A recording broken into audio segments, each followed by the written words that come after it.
over time and time again on these things as you're trying to get the word out that, you know, you're a pretty aware person, you know, as far as that, but you just like go, well, I'm trying to get the word out, maybe I'll get screwed, maybe I won't, but I'm just going to go for it anyway? Is that your attitude, or what? Well, it's been my attitude. Now my attitude is I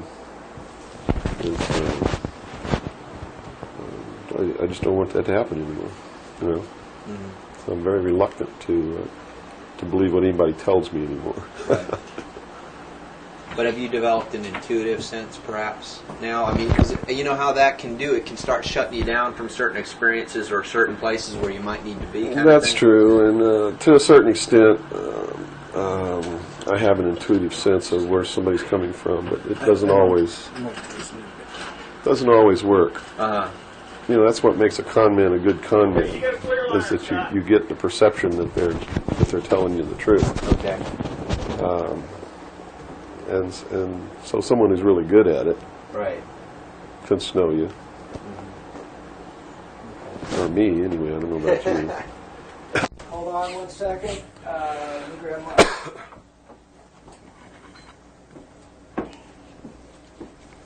Yeah, you want to wipe your face or anything? I'm fine. You got it? Okay. You all right, Robert? Mm-hmm. Robert, you set? Yes, I am. Scott, you're set? Yes. Bill, you ready? Yep.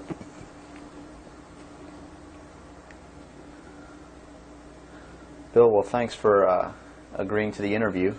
First of all, a little bit about your background. You had extensive military service for many years prior to 1970, where a certain aspect of that military service kicked upstairs, so you were able to see certain things that you were not able to see beforehand. Would you tell us a little bit about that? It actually started much longer in my past than that. I was reared in a military family. My father's an Air Force colonel. He's retired now. He was a command pilot. And as a child, I remember sitting around I remember the pilots at our house sitting around the kitchen table talking about their exploits in the cockpit and what they had seen in the skies. And some of that talk involved UFOs and what some of them called Foo Fighters. And I traveled all over the world, lived on military bases for most of my life. I was really an indoctrinated individual, you might say. I was as establishment as you could get, as gung-ho, pro-government, pro-America, pro-military. And that's why I went into the military, because that had been so much of my life. I went into the Air Force. I was in the Strategic Air Command for 4 years as an aircraft and missile hydraulic technician, which is, I worked on the pneumatic and hydraulic systems of B-52 bombers, KC-135 aircraft, and Minuteman missiles. I had a secret security clearance. That's where I saw my first atomic bomb. I mean, we worked around on these planes, especially the ones on the alert pad, were always loaded, ready to go drop these bombs at a moment's notice. But while I was in the Air Force, I met sergeants, men who were older than me, and had been in the Air Force for quite a while, told me that they had participated in projects that had recovered crashed extraterrestrial craft, what you call UFOs. And they never told these stories unless they had quite a bit to drink. So I never really believed it. I thought, well, these guys are running a scam on me, you know, even though I'd heard about these things when I was a kid. I just still didn't believe in them. They're just so far out in left field, it's not something that you really give any serious thought to until something personal happens, which came later. While I left the Air Force, I went into the Navy, which is really where I wanted to be in the first place. I'd always had this tremendous feeling and connection with the ocean. I was an excellent swimmer, but I had a problem as a child. I had chronic motion sickness. If I got in a car and we went on a long trip, I got deathly ill, and same with boats or anything. I couldn't ride on the things at the carnival that went around and round because it just made me tremendously ill. But I decided after I had gone through the Air Force experience that, sick or not, you know, I was going to go in the Navy because that's really what I had wanted to do. So I did. Volunteered for submarine duty and was assigned to the USS Tyru SS-416, which was a diesel-electric boat World War II type, that had been reconfigured. When I went on board the boat, it was in the dry dock at Pearl Harbor Naval Shipyard, and had literally been cut in half. And they put in a 12-foot sonar section, and then 3 domes on the deck for triangulating targets using sonar. And this was really one of the most up-to-date electronically submarines that we had. Wasn't a nuclear submarine, but as far as the ability to approach, get close to a target and destroy it, it had a better capacity to do that than any other boat that we had. While we were on a transit from the Portland-Seattle area on the surface, I was the port lookout, and I saw the most incredible thing that I think I've ever seen in my life. And it had such a profound effect upon my view of the universe and the world that we live in, that I wish everybody could experience this. I saw come up out of the ocean, from beneath the surface of the sea, a huge disc-shaped craft about the size of a Midway-class aircraft carrier, which is tremendous in size. Even though that's one of our smallest carriers, or was then, it's still a huge, tremendously big object. Came up out of the ocean and rose into the air and tumbled on its axis and went up into the clouds, and I was awestruck, dumbstruck. And I mean dumbstruck literally. I could not utter a sound. And my first impulse was to tell the officer of the deck that I'd seen a flying saucer, and then luckily for me I couldn't talk, because on second thought that's not what I really wanted to say, because I didn't want to be the only Looney Tunes character on a submarine with a tight-knit crew that you had to live in close quarters with, because that's a hell of a way to live. So I told the officer of the deck that I'd seen something about 15 degrees off the port bow at a relative distance of about 2.5 nautical miles. And he began to look in that area. And the starboard lookout had heard me tell him this, and he began to look over there. And while we were all three watching, either the same craft or another one exactly like it came down out of the clouds, tumbled again on its, why it did this maneuver, I don't know, but every single time it did it. It's like it came down in this attitude, and then it flipped over, and then entered the water. And the water just appeared to open up in front of it. It's just like the account in the Bible about the parting of the Red Sea. That's exactly what happened. The sea actually parted, and this thing went into the water, and it closed up behind it. And this big spray went up into the air. But it wasn't a spray from the craft hitting the water. It was a spray from the water coming back in to fill up this hole that had been created. And again, I'm thinking, this is incredible. What are we looking at here? And it was metal. It was a machine, and it wasn't glowing or anything like that. It didn't have any lights on it that we could see. But it was obviously metal, and it was obviously a machine. And although I can't tell you that there was anyone inside of it, I believe that there was. And it did something that, as far as I knew, was absolutely impossible. I'd been in the Air Force. I'd worked on the state-of-the-art of our aviation capabilities. And here I was on the deck of a submarine in the conning tower, and I knew what we had to be able to have to go underwater, and I knew that the two were incompatible. Here's something that came from under the water and flew in the air and performed maneuvers, and then came back down and interfaced with the water at tremendous speed and remained intact, which realistically it never touched the water. The water sort of magically opened up in front of it, but something had to interface with that water. Anything that we had that interfaced with the water in that manner would have been disintegrated. It's like hitting a brick wall. So I was looking at a technology that, as far as our laws of physics and what we knew at that time, didn't exist. This was in 1966. Ensign Ball was as shocked as I was. He called the captain to the bridge, who came up with the chief quartermaster, who brought a camera. And we all stood there and watched this occur over and over again for about 10 minutes. And I still, to this day, don't know if it was the same craft or a whole bunch of different craft going in and out of the water. But it seemed like that there was a hell of a lot of traffic on that freeway right there. And we were watching it as we went by. We never changed course. We never lowered or increased our speed. We made no attempt to communicate or signal. We made no attempt to get closer. And eventually, it just stopped. We were told not to discuss it with anyone, not even amongst ourselves, which was incredible. I never had been told anything like that in my life. You know, you can't talk about something. And to be told that we couldn't even talk about it amongst ourselves was even more extraordinary, I thought. But we didn't. We didn't talk about it. When we got to Pearl Harbor, all the time the chief quartermaster was taking pictures of this. So I know photographs were made. What happened to those photographs, I have no idea. But when we reached Pearl Harbor, we were not allowed to go ashore to go on liberty, even though we didn't have the duty. And about 2 hours after we berthed at the submarine base, a commander from the Office of Naval Intelligence came on board and debriefed each one of us individually in the captain's stateroom.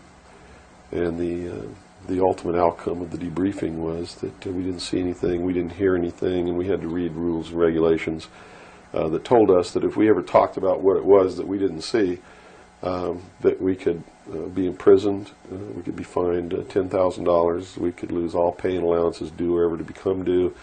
And I learned at that moment that the United States Navy didn't want anybody to know about what we saw, and that severe consequences could come down around the neck of anybody who did. And that was when I understood fully that, yeah, there's a real cover-up.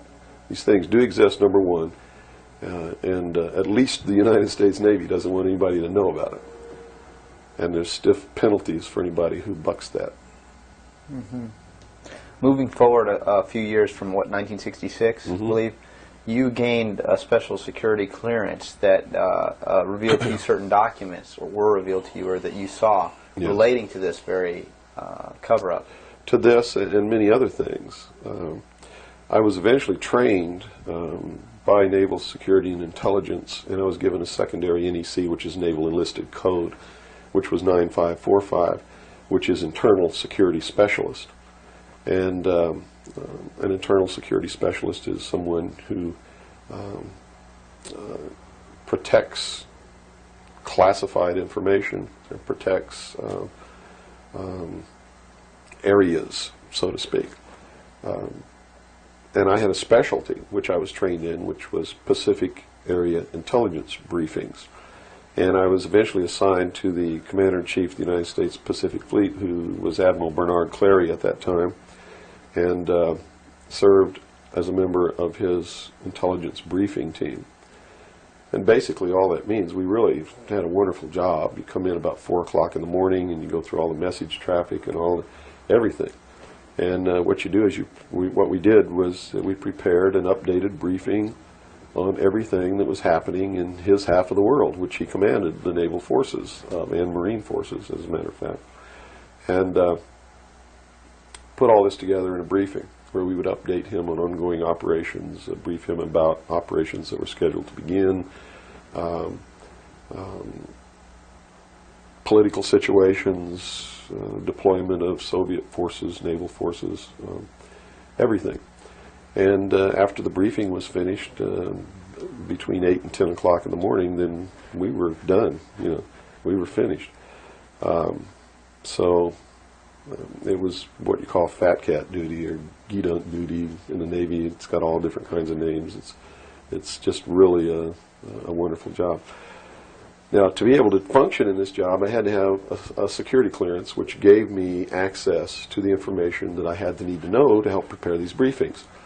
And when I first was assigned to the command, I was attached to the OPSTAT office under Lieutenant Commander Mercado, which was operational status reporting, and while I waited for my security clearance. And it took 6 months to get it. What I eventually ended up with was a top secret Q clearance with an SCI attachment, which means sensitive compartmentalized information, and there were no blocks. In other words, there was nothing confining me to only certain compartmentalized information. I had access to whatever the Admiral and his staff had access to, because we had to prepare briefings and brief these people on all of these things. And I'm sure that at first I was tested and wasn't shown a whole lot, but eventually, when they began to have confidence in me, I began to see things coming across my desk that were just absolutely incredible. And a lot of it is really hard to talk about because it's so far outside the normal concept of reality for the average American that that they're going to find a hard time believing any of it. Mm-hmm. But I saw documents that were labeled under the classification top secret, and the compartmentalized, the compartment that was put into was called MAJIC, M-A-J-I-C, which told me that that UFOs are real, which I already knew. I'd seen one. Right. But this went farther than that. It told me that they were extraterrestrial in origin, that there were 4 different extraterrestrial species or races visiting this Earth, and that they had actually entered into an agreement with the United States government with one of these species of alien beings to exchange technology, and it told me all the projects that was underneath this. Project Red Light was actually the testing of extraterrestrial craft. Project Plato was a diplomatic project. Pounce was the recovery of technology. Pluto was the application of that technology to our own secret space program, not the public space program. There are 2 different space programs. One is what the public gets to see, which is overseen by NASA, and the other one is a secret space program that nobody gets to see, which is really overseen by the Navy Department under specialized compartmentalized black projects. And what these people are doing in secret is just absolutely incredible. I also saw documents under an operation called Operation Majority, which outlined the plans to bring together a one-world government, and also included extraterrestrial information within that. Project Grudge, which was the second project. First was Sign, and then Project Grudge, which contained all of the extraterrestrial information up to a certain point. I forget the year cutoff. And then it was contained after that in another project called Project Aquarius, which was the accumulation of the whole history of alien interaction on planet Earth. But I have to say at this point that I don't know if those documents were really telling the truth or not. They could have been showing me these things so that eventually I would go out and talk about this. And maybe that'll become clear to you later why they may have done that. It could be real. So. But at this point, from a personal standpoint, what was it that, based on your experience in '66, and they said, absolutely do not reveal this to anybody, and here we are a few years later, and you're seeing documents that prove that what you saw was real. What was the one factor or a number of factors that led you to the decision to say, I've got to get this out, I've got to tell people about this? I saw contingency plans called Majestic. And these contingency plans were to, first place, a contingency is a plan that can be implemented if certain things occur. And the certain things that would have tripped this contingency plan are, number one, the public sector is getting too close to the truth, so they have to implement this to get them steered off the track. Or number two, we don't want to tell the public the truth about the alien presence, but there's so much alien activity occurring that the public is on the verge of finding out anyway. Let's tell them this story so that it doesn't cause consequences that we don't want. And that plan was called Majestic. I was in a bookstore one time. I'd never seen UFO magazine. Didn't even know it exists. In fact, I didn't even know that there was a UFO culture in the world of people who who study UFOs or worship UFOs or have little UFO meetings. I had no idea that that was occurring. I was in a bookstore one time, and I was looking at the magazine rack. I'm an avid reader, and I'm always in bookstores. And this one day, I saw a magazine just popped right out at me, at UFO. And I picked it up, and I looked inside, and here is Majestic, all right there. And even the people who had been named to implement the plan were the ones who were actually implementing it. William Moore, Stanton Friedman.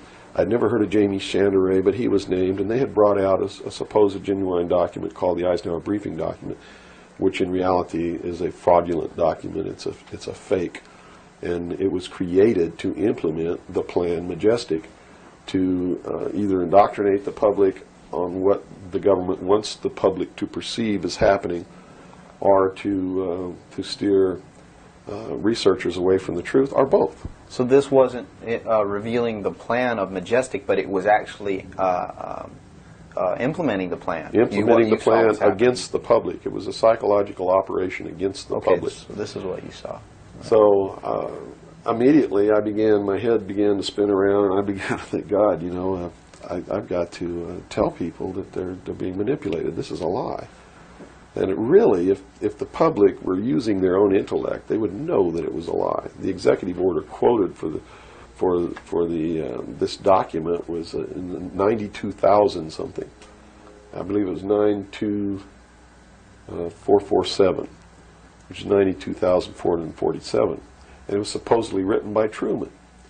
But Truman never wrote an executive order higher than 9,000. I mean, even today, there's no executive order with the number 92,000 on it.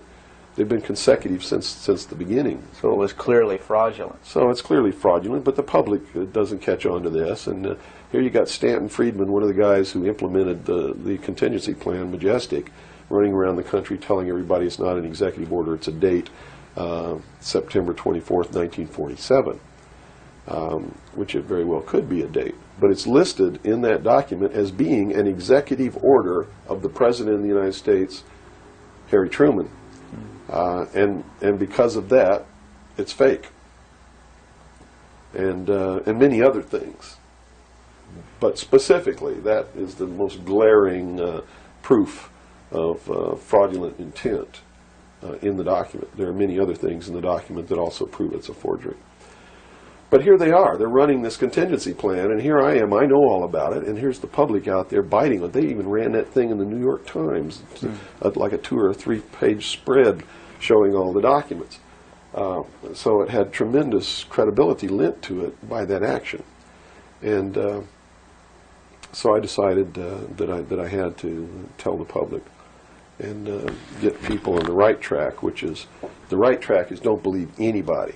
Don't believe me. Don't believe George Bush. Don't believe anyone. You got to go out and you got to get proof in your hand before you can believe anything. And to do otherwise today is the biggest mistake that anyone can ever make. You begin believing people, putting your trust in them, that they're telling you the truth. I guarantee you're going to take a ride on a roller coaster you don't want to be on. Mm-hmm. Now this controversy, and I say the very understatement controversy. Yes. It also is now extending, based on some things that you're revealing, into the Kennedy assassination. Yes, in the set of documents, which really was literally 2 or 3 file cabinets of documents, called Operation Majority, I saw documents which told me what happened in Dallas and why. And basically what these documents said was that the intelligence community felt that John F. Kennedy was a threat to the national security, which translated into reality means was a threat to the New World Order, the one world government which they were actively in the process of forming. Was there anything on record that indicated that he was out to... things that he did would threaten that New World Order? Oh, absolutely. He had written an executive order. I don't remember the exact number now, but it's available to anybody that wants to go look it up. He had written an executive order ordering the printing of United States notes, which would have broken the back of the Federal Reserve, which is one of the major instruments of propelling the United States into the New World Order by destroying our economy, the basis upon which we live, the basis upon which our whole society is founded. is being ripped right out from under us. That was one. Number two, he refused to provide air support for the invasion of Bay of Pigs, which ensured that that would be a failure. He had threatened publicly on several occasions to disband the CIA and scatter it to the thousand winds. He had ordered, in the documents that I saw, he had ordered the intelligence community to prepare a plan to disclose the truth about UFOs to the public.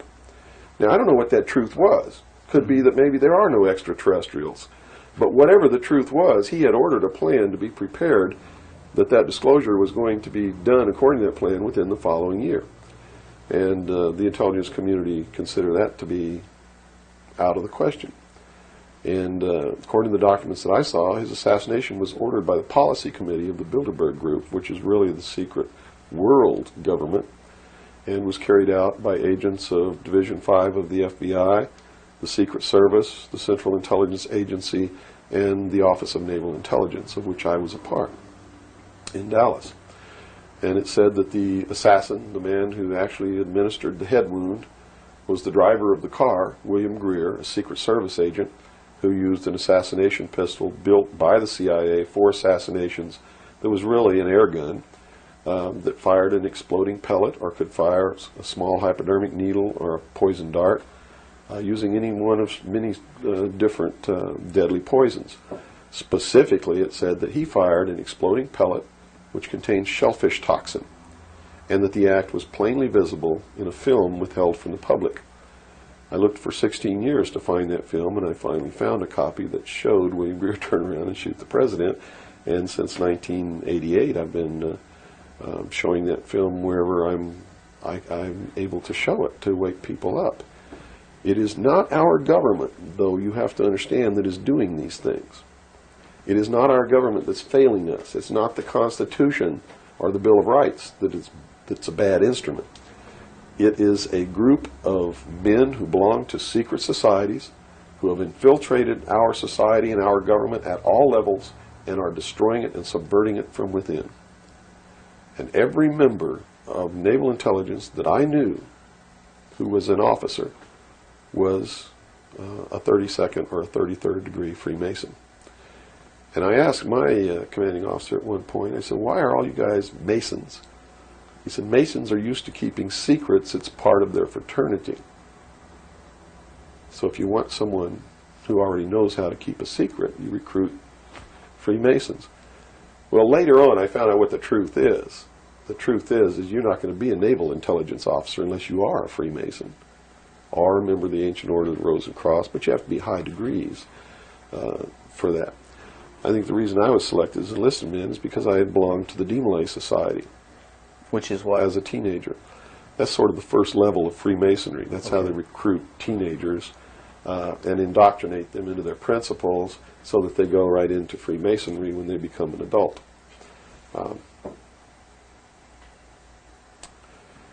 So basically that's the story. Yeah. Okay.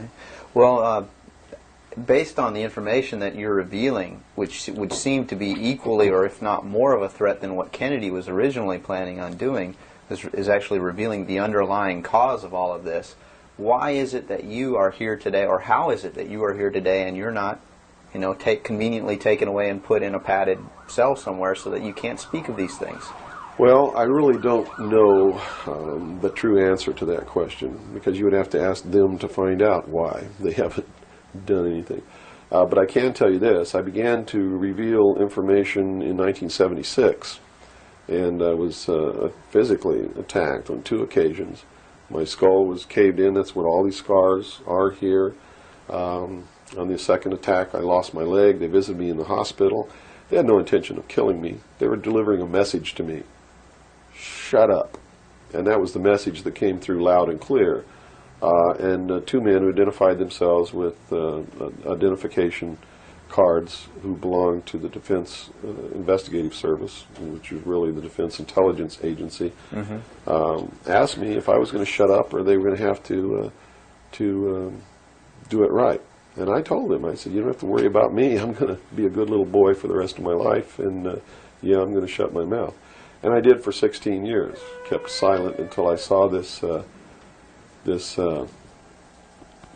UFO magazine in a bookstore, which indicated that they had implemented the contingency plan called Majestic. But if you want to know what I think the reason is, I believe that there are several. One, they've had a plan that's been in force since the 40s to debunk, ridicule, destroy anybody who ever talks about these subjects. And the public has been thoroughly indoctrinated that if you talk about any of these things that I'm talking about, you're just another nut. So the public, by and large, doesn't pay any attention to it. So in that sense, I'm not a threat. If the president had come on television and said, hey, this is what's going on, then they would have listened and they'd pay attention to it. But people like me, they perceive me as being just another loony bin, fruitcake, nut, which I assure you I'm not. But that's the perception that they've been brainwashed into believing. And so that's what they believe. Number two, I am so much in front of the public from the very beginning when I began to talk. And that's how I protected myself, or at least that's what I thought would protect me, and so far it's proven to be right, was that if I got literally in front of the public overnight, in front of a large public, that they wouldn't do anything to me because it would substantiate what it was that I'm saying. And they certainly don't want to do that. It would also create a martyr. And martyrs create tremendously dangerous political movements that they don't want that either. So literally within a 24-hour period, I spent $27,000 mailing a thick packet of information all over the world to people I never heard of, didn't know. We went down and got some mailing lists and just mailed this stuff all over the world. And so literally, when people opened these packages in their mailbox, and it was a perfect plan because they couldn't stop it. They didn't even know I was going to do it in the first place. And since we sent it all over the world, once it was out, there's no way they could retrieve it. At least no way that I can conceive of. So literally within 24 hours, I was a public presence. And people were asking all over the world, who's Bill Cooper? Is this true? Look what I got in the mail. And just literally flipped the world over on its ear. And I've been in front of the public ever since. So I think basically those are the reasons. They don't believe that the public's really going to listen to me, and so far that's been true. There is a small group of people all over the world who are awakening, who are beginning to understand that they've been living their life in fantasy land, and who are actively seeking the truth. But by and large, when the secret power structure says, as I've put in the first chapter of my book, right out of one of their own technical manuals, that a nation or world of people who do not use their intelligence are no better than animals who do not have intelligence, and thus are stakes on the table by choice and consent. They're absolutely right about the majority of people. It's one of the things that has been an illumination to me, is that they're not always wrong. And many of their goals are the right goals, but the method that they're using to reach that goal is the wrong method. In other words, if you set out to create a perfect world where there will never be any more killing, but to reach that point, you kill 2 billion people, you have become what you're trying to avoid. Right. And it can't happen that way. If you want to create a world of peace, it has to be done by peaceful methods. Means. Yeah, if you murder someone to destroy a murderer, you have become what it was you set out to destroy, and thus it wasn't destroyed at all. It was perpetuated by that very action. And that's what these men are doing. They rationalize everything they do so that they feel better about it. But what they are doing is becoming what it is that they want to get rid of, and the world will never be a safe place for anyone as long as there are men who do these things. Very eloquently said. Thank you. Now, you. your message to people, once again, is don't believe anything. How is it that the public can find this and search for this truth on their own if they can't believe anything or anyone? What can you do? It's all in the public sector. It's all available to anyone who actively and diligently seeks it out.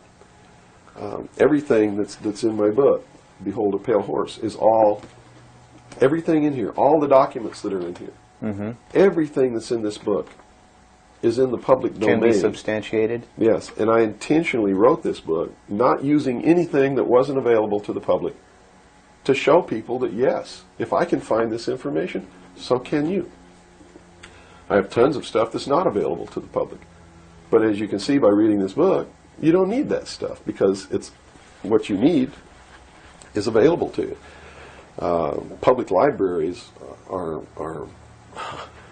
overflowing with the proof of what's really going on in the world, but nobody really utilizes it to the extent that they're able to pick this out and put it together. Another thing I've done for people is I've put it together for them so that they can see the overall picture rather than looking at small things and thinking that it's isolated. Nothing is isolated. It's all part of a big puzzle, and the puzzle is coming together, and when the puzzle is assembled, it's going to be a one-world totalitarian socialist government that nobody's going to like except the people that are running it. It's Hitler all over again. And the rationalization is we're going to create the world without war. The utopia. The utopia. But they will never create that utopia because they're not dealing with the problem that makes them want to create it, and that is the inherent flaw in each individual human being that makes us do the things that we do. Until that's overcome, there's never going to be a world without war or without rape or without killing or without robbery, and anybody that thinks that there is has already gone off the deep end. So the method is, here, I'm going to hold a gun to your head so you won't rape, you won't kill. That's right. Yes, okay, I understand. The title of your book, Behold a Pale Horse, what significance does that have? What are you saying with this title? This title is from the book of Revelations, because I have to tell you this, and you may think I'm nuts if you want to, but this is the truth. Either these men are following the book of Revelation. The book of Revelation is in the Bible. They're either following it, just like a plan, and bringing the prophecies in there to pass to manipulate and control those who believe in those prophecies and neutralize them, so to speak. In other words, if this is written in the Bible and God has ordained it, who am I to resist? It must come to pass, so I'm not going to try to stop it. Okay. What a perfect way to neutralize the opposition right off the bat. Or there really is a God, and what he said was going to come to pass is coming to pass. And I named this, Behold a Pale Horse, from chapter 13 of the book of Revelations.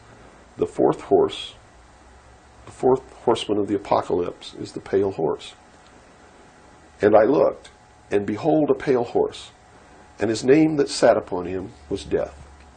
And hell followed with him, and power was given unto them over the fourth part of the earth, to kill with sword, and with hunger, and with the beasts of the earth.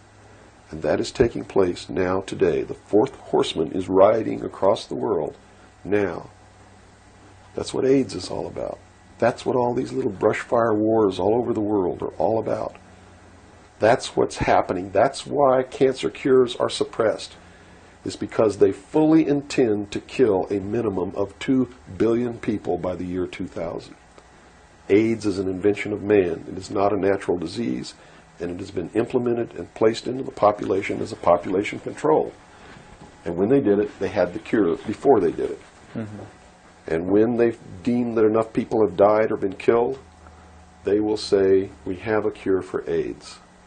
And everybody will be called to report to some place to get an inoculation, which is going to do two things. One, it's going to stop AIDS in its tracks. And number two, it's going to implant a device which will be able to be used to track each individual person and maybe even to control those people. And that's what the pet implant program is all about. It's not about finding lost pets. They don't give a damn about pets, and they would never put a satellite in orbit to find a lost pet, but yet there's a satellite up there that they're using to find pets that have been implanted with these devices. They're testing this program on pets that's going to be used in human beings. And in the Los Angeles Times in 1989, they ran an article. It was 10 forecasts for the coming decade, was the title of the article. I have a copy of it in my research center. And number 5, I believe it was number 5, in those 10 forecasts for the coming decade was chemical or electronic implants to control individual behavior on a 24-hour basis, unquote. So it's not hidden at all. It's there for anybody who wants to look. But nobody's looking. Nobody's looking. They believe, and I believe that they're right, that the biggest danger to mankind right now is man himself, population. A study in 1957 told them that by 1990 the world population would double in 33 years. Can you imagine that? The world population of human beings doubled in 33 years. Mm-hmm. And they knew that it's an exponential doubling throughout history. Every time it's doubled, the interval has gotten shorter. So that was 33 years. The next doubling will take place in approximately 28 years. The next one after that, approximately 24 years. Can you imagine if the world population doubles again in 28 years from 1990? In other words, in the year 2018, the world population doubles. And we're having problems with food supplies and timber and clean water and clean air now. And then after that, it doubles again in another 24 years. That's why they created AIDS. Because they didn't want to have to go around the world and say, you, and you up against the wall, you've got to die today, and shoot them. They did it in a manner to where they could target what they consider to be undesirable populations. And I want to be very clear that I don't agree with them on this. They specifically targeted blacks, Hispanics, and homosexuals for complete eradication. And AIDS is really going through those populations, and it's really doing a number on blacks, Hispanics, and homosexuals. That theory has made news. I've heard that before, and, well, and this it's been isn't a debunked theory. very clear by the public, saying, "Oh, that's ridiculous." But you're saying that that may indeed be the case. It's not ridiculous. I actually saw this in documents, and the project name was Project Naomi. MK Naomi was the name of it. It was a CIA project. The AIDS, whatever causes AIDS, whatever that turns out to be, according to those documents, was developed at Fort Detrick, Maryland, under a CIA project called MK Naomi. It was financed by $10 million for the Department of the Army's biological warfare programs. It was carried out, supervised by the CIA, carried out by scientists who worked for the Special Operations Division of the Department of Defense. And it's doing its job. And would you assume if AIDS doesn't work, there's a contingency plan for that even? Well, I think that they have other things out there working concurrently. One thing I've learned about these men is they don't just do one thing. In case the public discovers what they're doing, or discovers that somebody's doing, whether they know who's really doing it or not, and stops it, what they have running is several concurrently running plans, so that if one or two fail, the other ones are going to take care of the problem. It sounds pretty hopeless. I mean, based on that scenario, is there anything, any uprising or what? Yeah, there is, but it requires that people wake up.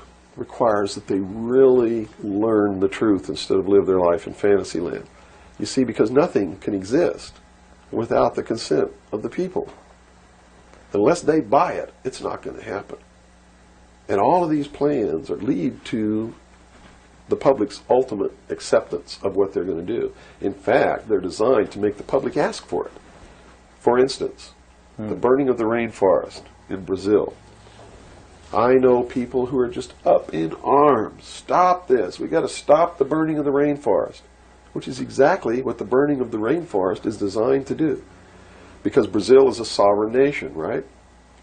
How can you tell a sovereign nation to stop burning its own forest? You can't. What they're asking for is control over a sovereign nation by a world governing body who can then send troops, a police force, to make Brazil stop burning the rainforest. And that's why they started the burning of the rainforest in the first place. You see, they went down there and they built a road across the Amazon jungle that went nowhere. There was no reason for this road to be built. There was no place to go. It doesn't go from here to a city on the other side. It just goes across the jungle and ends. And they built this road, on purpose, because they knew that most of the people in Brazil are so dirt poor that they would see this road as the answer to their prayers. Free land, free timber, a way to support their family, a way to become wealthy, or at least more wealthy than they were, which was no wealthy. Mm-hmm. And that's exactly what happened. Millions of people headed out down this road and staked out some land and burned the forest and tried to grow crops. And they found that rainforest is no good for growing crops. It'll grow one crop, and then you got to go burn more trees and plant another crop because the soil is poor. And that's what's happening. Mm-hmm. And that's why the forest is being burned. And it was done intentionally to create the scream of stop burning the rainforest, so that then they could offer the solution. The solution is a world governing body that can then order and enforce that order of Brazil to stop burning So the rainforest. the green movement worldwide is As a now just manipulation. a manipulation Yes. of. Now it's been proposed time and again too that big business is behind things like this, and that would represent a capitalist approach. But what you're saying is we're heading toward a socialist approach based on this scenario. You have to understand the difference between capitalism, socialism, communism, what all of these things really mean. You have to understand what the difference is between right wing and left wing. People, they use these phrases all the time, and they don't even know what these things mean. And it's just incredible to me to hear a socialist calling someone else a Nazi. Because Nazi means National Socialism. So here's a socialist calling a right-wing guy a Nazi, when what he should be calling the right-wing guy is anarchist. People on the right want no control. Mm-hmm. They're really anarchists. So they would, in theory then, or in fact, be in opposition to this ultimate movement. Yes. Whereas in appearance, they would be the ones behind it. Well, when you have a misunderstanding of what the terms mean, yes. Okay. Right-wing on the far right is total anarchy. They don't want anybody controlling anything that they do, and they believe that people are responsible enough that the world can exist without government. Okay. Or the very minimal government that it would take to. On the far left, on the other hand, they believe that the government should be in total control and should be supply man with all of his needs. Well, creating a whole society that's dependent. Right. A republic is somewhere in the middle. It's governance by laws. Laws are decided by representatives who are elected by the people. And according to the theory, the representatives will do what is right, whether they get elected or not, because it's not really a democracy. A democracy is far left. People don't understand. We don't live in a democracy. This country is not a democracy. It is a republic. A democracy is ruled by the mob. The mob always votes themselves every kind of benefit that they can vote themselves. And whenever you do that, it means large, tremendously overpowering government in control. They vote themselves into dependency. That's it. They Okay. vote themselves into a dictatorship is what they do, where they lose all of the benefits that they intended to vote themselves into in the first place. Okay. And democracies are extremely dangerous to minorities, because if the majority of people don't like you, Right. they're going to vote that they kill you, and they can, that's it. Democracies are dangerous. Democracies are socialists. Democracies are communism. That's what communism is. The definition of communism is everybody doing according to their talents and receiving according to their need. And it doesn't work. We already know it doesn't work. Men, by his inherent nature, is greedy. So those at the top always end up having everything, and those at the bottom end up having nothing in communism. Socialism is different. Socialism usually ends up in a dictatorship, in a very controlling dictatorial government which even owns the people that it governs, so that those who live in fear of not having are provided for what they need, and in turn they worship this oppressive government. Socialists are children who went out into the world, took a look around and said, I can't handle it, and went home to Daddy. Okay. Daddy, protect me. Daddy, feed me. Daddy, loan me your car. Daddy tuck me in at night. Socialists are scared little children who are irresponsible, can't stand on their own 2 feet, and need Daddy to take care of them. Okay. Okay? Now we got the... But what happens when you go home to Daddy and Daddy does all these things for you? Tell me. Well, you never leave the home. You've not got no reason to. In other words, if you're being provided for in that way. You're being provided for, but what does it mean? Doesn't it mean that you have to do what Daddy tells you to do? True. Doesn't You're mean you under have to his be in rules. when Daddy tells you to be in. Doesn't it mean that you can't drive the car to the next town if Daddy tells you you can't. Doesn't it mean that if Daddy tells you to take out the trash, you better take out the trash?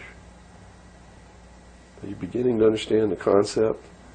When you ask for favors from Daddy, you have to give up freedom in return. Right. Okay. So socialism always leads to repression of liberty, freedom, equality. All of those things fly out the window so that you can have free health care, so that you can have a place to live but you don't have to pay the rent, so that you can have food given to you by the state. And that's where we're headed. Right in this country right now, we're almost totally socialist, and now people are screaming for a national health care policy. Right. Health care insurance. Now, the other aspect, once again, I'd like to go into is the anarchy or the right wing, which we just into that similar... Anarchists believe that they can be responsible, that they won't hurt other people, Okay. that your freedom never ends until it begins to infringe upon someone else's freedom, and that no one should have any control over that there should be no speed limits on the highways. The problem is that, again, just like on the socialist side, you have people over here that are human, and human condition means that ultimately somebody's not going to be responsible, that they're going to drive too fast when they've had too much to drink, and they're going to kill innocent people. The answer is a balance.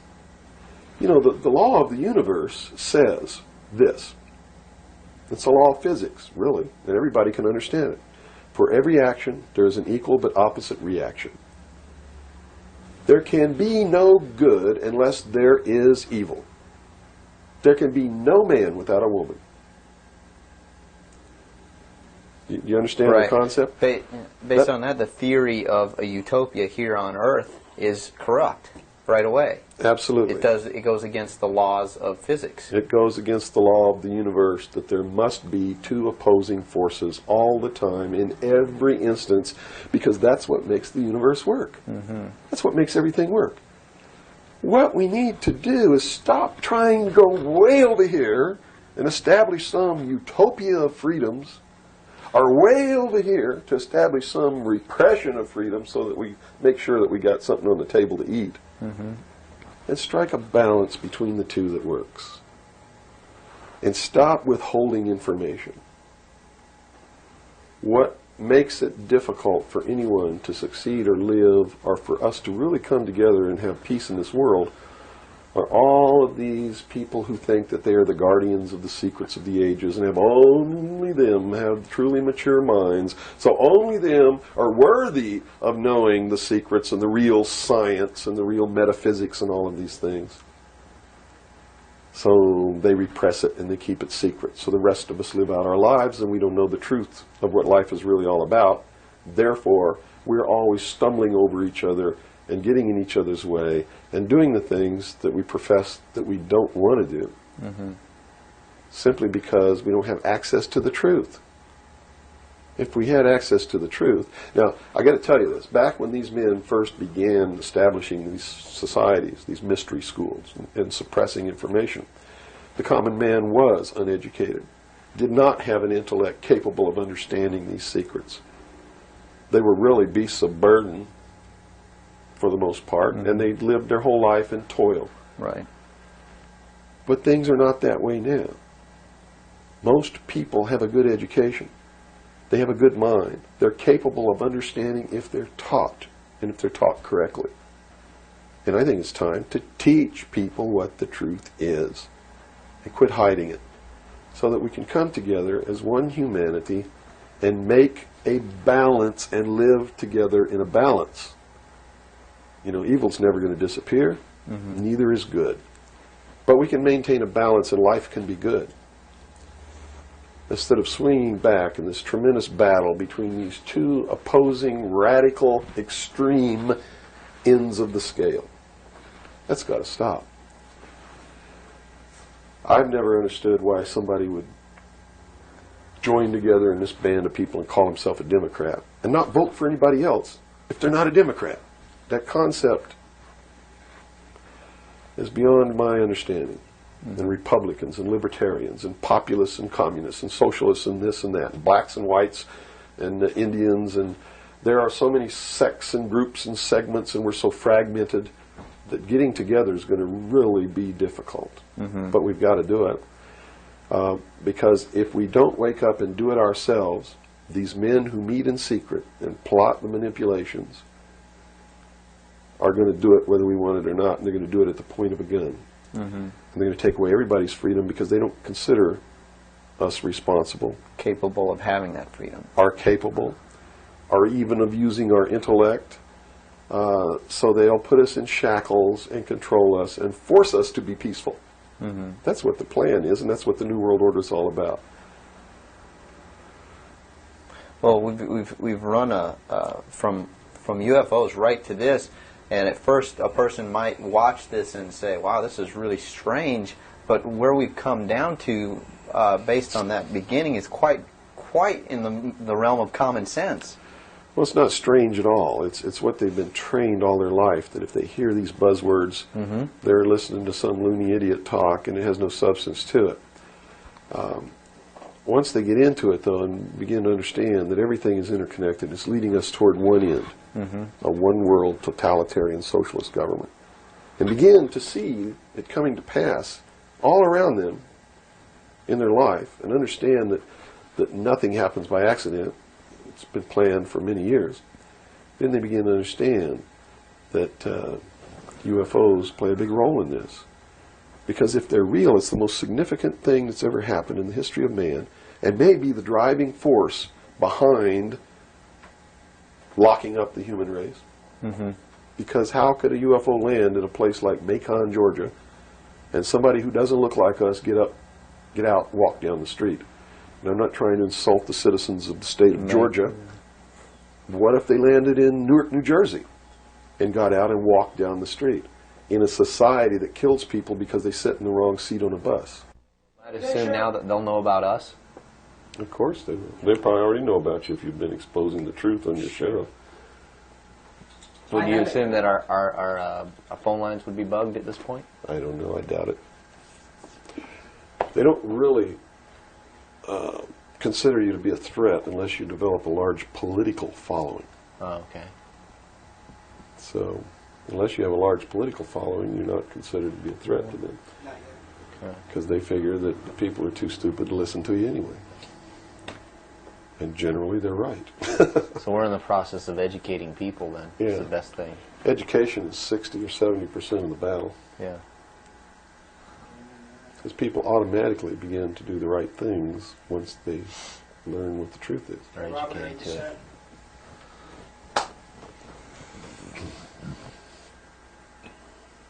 Yeah. Hold on. Okay, I got it. Ready? Ready. Okay, go ahead. Let's go back into the Kennedy situation here. Now, the Warren Commission was highly publicized. All the things that went on there. I was shown a videotape just yesterday of was it a Zapruder film?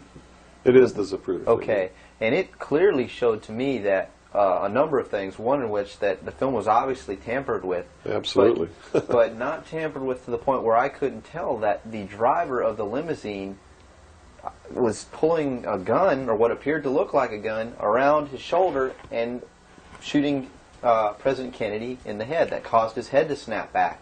Did the Warren Commission see this? It seems so. The Warren Commission never looked at the Zapruder film, ever. So they never saw it. Now, I don't know who testified during the Warren Commission about the Zapruder film, if anybody did. But I do know that later at the investigations of the House Select Committee on Assassinations, that a man was specifically hired as an expert witness to view the Zapruder film and tell the committee what it showed. And that man's name is Robert Groden. He wrote High Treason, which is a bestseller out now on the Kennedy assassination. And he was one of the many so-called technical experts for the making of Oliver Stone's film called JFK. He's also a fake, a fraud, a traitor, a liar. He was hired by the House Select Committee on Assassinations based upon his resume, which says, very simply, that he is the world's foremost #1 photo analyst, which is a lie. He never went to school in photography. He never was a photographer. He never was a photo analyst. And I got to tell you right now that the world's #1 foremost photo analysts are all come out of the military intelligence community, who are trained to interpret high-altitude photography and learn what really is there. He never served in that capacity either. He looked at the Zapruder film, and he told Congress, he told the committee in testimony, he testified, both in written and in verbal form, that William Greer never took his hands off the steering wheel. And that's a blatant lie. I mean, anybody can look at the Zapruder film and see that William Greer takes his hands off the steering wheel. And even if you couldn't see it, if they cut out the frames, you can still see that William Greer, if this were the seat of the car, is turned all the way around with his right side against the rear cushion of the front seat, looking directly at President Kennedy in this attitude, and it is a physical impossibility to have both hands on the wheel in that attitude. So we know that Robert Groden, #1, was not who he said he was, had no expertise to be doing the job that he was hired to do. #2, even if he had no expertise, it is plainly visible in the film that William Greer could not possibly have had both hands on the wheel. So we know that Robert Groden didn't make a mistake. We know that he intentionally lied to deceive Congress and thus the American people. And what's real strange about it is he's been very active in the research community, supposedly exposing the assassination of President Kennedy. But if you look what he does, he is constantly coming up with new theories, supposed new evidence, most of which is fake. And in his book now, High Treason, he makes a statement that Kennedy was probably hit from the front and the rear at the same time. His job is to keep the American people confused and propagate the lie that our government is no good, that it's our government who assassinated John F. Kennedy. And I'm here to tell you, it wasn't our government. It was the secret societies known as the Illuminati, the Knights Templar, the Freemasons, who assassinated John F. Kennedy. And the proof is right there for anybody who wants to see it. William Greer was a Freemason, #1. He was the Secret Service agent who shot Kennedy. #2, in Dealey Plaza, there's an obelisk, a monument commemorating the location of the first Masonic temple in the state of Texas. Dealey Plaza is on the 33rd parallel, which is one of the sacred numbers in Freemasonry. He was assassinated in a manner that assured the greatest flow of blood, which is called blood atonement, which was practiced by Freemasonry in the early days and supposedly is not practiced now. But in reality is the method of choice of execution, trial and execution by Freemasons. The Bilderberg group that orders his execution is the Supreme World Council of Freemasonry and consists of 39 permanent members, which is 3 times 13, which is also the exact number of men who signed the Constitution. 39. You see, our forefathers were also members of this secret group, and this country was founded to bring about the New World Order. And it's all in the Great Seal of the United States, which was, and that the design of the Great Seal was made law in 1782. It's just absolutely incredible that the American people don't understand that groups of men don't get together and meet in secret and take blood oaths which say that they can be cut open and their heart ripped out of their body and their intestines scattered over the floor if they talk about the secrets. That's not a benevolent fraternity. That's a dangerous group of men. Grown men don't play games like that. They're serious. It's the secret societies who are bringing about the New World Order. They're the ones who killed John F. Kennedy. There's nothing wrong with our Constitution or our Bill of Rights. But Americans are going to be convinced that our government sucks. And that's what all this stuff is all about. So at the beginning, the founders of this country actually did create what was I guess you could say, an above-board, good government basis for a good government. Yes. They gave us every tool to ensure the success. But it was an experiment, you see, because man had always claimed that he could rule himself, but had never been allowed to do that. Even in ancient Rome, they call it a democracy. The man didn't rule himself. He was ruled by other people who made man think he was ruling himself. But the truth was, a Roman centurion could march down the street and grab anybody they wanted to and make you do whatever they wanted to, or just execute you on the spot. And that was the truth of the matter. Those weren't free people. In the history of the world, there had never been a people who were truly free or who truly ruled themselves until the United States of America was created as a republic by which we ruled ourselves through elected representatives whom we sent to the State House, either in the States or to Congress, to do it. They also gave us every tool by which we would destroy ourselves if we weren't capable of doing it. The United States and France, the revolution in this country and the revolution in France, were created to bring about governments which would function as the antithesis to the kings and queens of the world and cause them to topple off their thrones. It also gave man a chance to prove once and for all whether he could rule himself or not. And if he could, fine. That would be the New World Order. If he couldn't, they built the tools into the Constitution to allow them to take it away from us. And those tools are the creation of the federal democracy within the boundaries of Washington, D.C., and the right to contract, through which, if we were irresponsible, we would contract to receive rights from that federal democracy and thus, in return, give up our freedom. And that's exactly what's happening. It's exactly what we've done. John F. Kennedy was short-circuiting the New World Order. He had ordered the printing of constitutional money, United States notes, which would have destroyed the Federal Reserve, which is not an agency of the United States government. It's a private corporation owned and operated by the world bankers, controlled by the Illuminati. And its purpose was to destroy the middle class in this country and thus our economy, and throw us at the mercy of the New World Order. And we see this unfolding now. You see it unfolding now. You are seeing, and I predicted this well in advance, you are seeing the destruction of the economy of the United States. And it will continue. It will not get better. It's downhill from here on out. Unless we nationalize the Federal Reserve, lock up the criminals who own it, cancel the debt, which will then bankrupt the Illuminati, which is exactly what we ought to do, print constitutional money, which cannot be usurped, which cannot lead to our destruction, and go back to what we're supposed to do, and quit contracting for benefits. We're escaping from the laws of nature, and there's a terrible consequence for that. Mm-hmm. Terrible consequence. We have to function within the laws of nature. You can't contract for somebody else to keep you alive. You have to be responsible within your life to keep yourself alive. Mm-hmm. And if you can't do it, then you have to die. That's the law of nature. You see. Kennedy also did a lot of other things. I mean, he was a believer in the Bible. These men who are bringing about the New World Order don't believe in the God of the Bible. They believe in the God of light, Lucifer, the angel of light, who was flung down to the earth and became the Lord of the world. That's their God. That's why everything they do goes against what people know to be the right thing to do. They believe that man was held prisoner by a vindictive, cruel God named Jehovah in the Garden of Eden.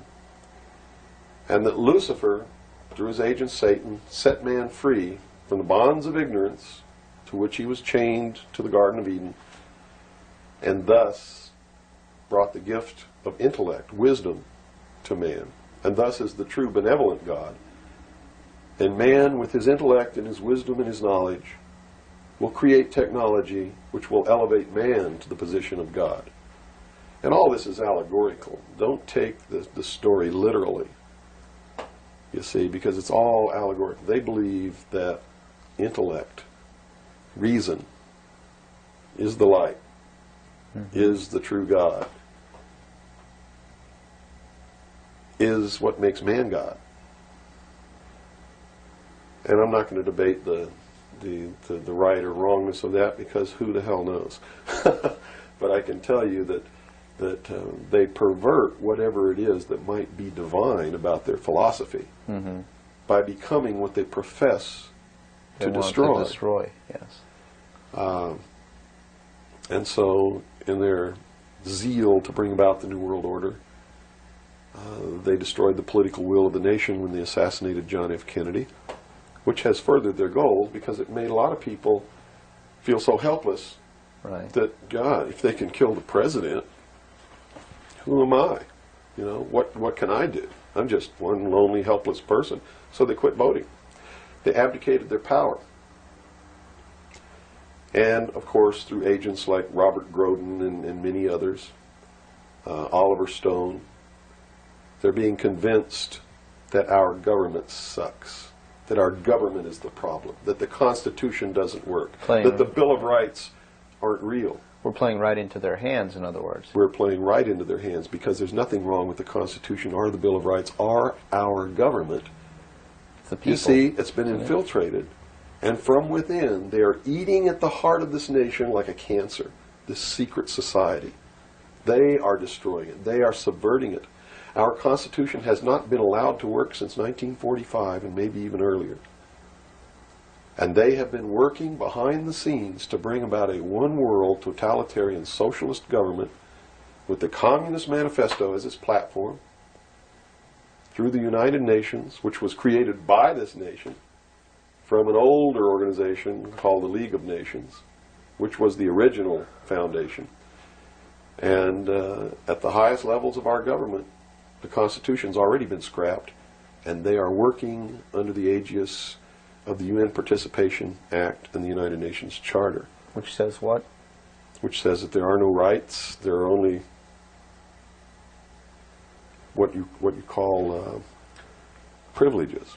And privileges can be granted or taken away at will by the state. Quite frightening scenario. It's a very frightening scenario, and people better wake up to the fact that unless they wake up and do something about it now, there's only going to be one alternative.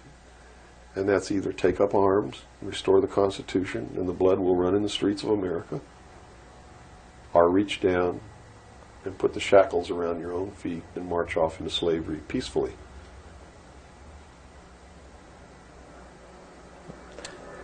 Not going to be easy the coming years. Wow. Now, historically, this may or may not relate, but at least modern world, contemporary world history does not include the stories of Atlantis and Lemuria that go predate.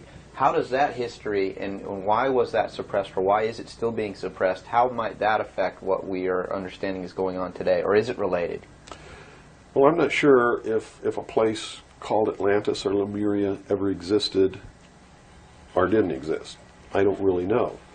But I do know that the story that is told about the civilizations that lived there are something that we should listen to, because this whole scene may have played itself out before on this earth.